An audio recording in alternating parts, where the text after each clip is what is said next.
Fear. We all feel it. Fear of failure. Fear of rejection. Fear of the future. But what if I told you the Bible speaks directly to these fears and gives us the courage we need?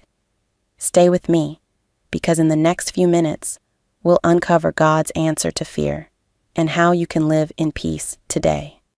Let's be honest. Fear can paralyze us. Maybe you're afraid of not being good enough. Maybe it's the fear of what others think, or even the fear of death itself. These fears are real, and they hold us back. But the Bible reminds us in 2 Timothy 1:7, "For God has not given us a spirit of fear, but of power, love, and a sound mind." Here's the truth. Fear doesn't come from God.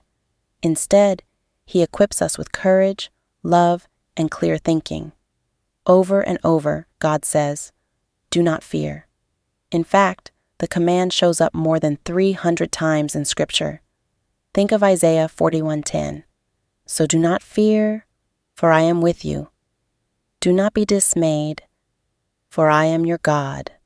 I will strengthen you and help you.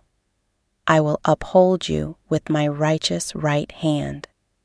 That means when you're standing in the middle of uncertainty, God's hand is holding you steady. Fear says, "You're alone." But faith says, "God is with you." So how do we overcome fear in daily life? Here are 3 powerful steps. First, pray honestly. Tell God what scares you. Say, "God, I'm afraid, but I'm trusting you." Second, meditate on God's promises. Memorize verses like Psalm 56, verse 3. "When I am afraid, I put my trust in you."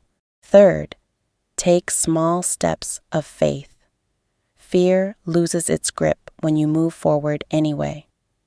Courage isn't the absence of fear. It's trusting God in the middle of it. Here's my challenge for you this week. Whenever fear creeps in, stop and speak God's truth out loud. Say, "God has not given me a spirit of fear."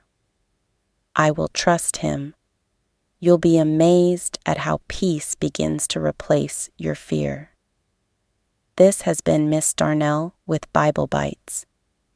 Remember, fear is real, but so is God's presence. You don't have to let fear win, because faith in Jesus is stronger than fear. If this encouraged you, share it with someone who needs God's peace today. And don't forget to subscribe for more Bible encouragement.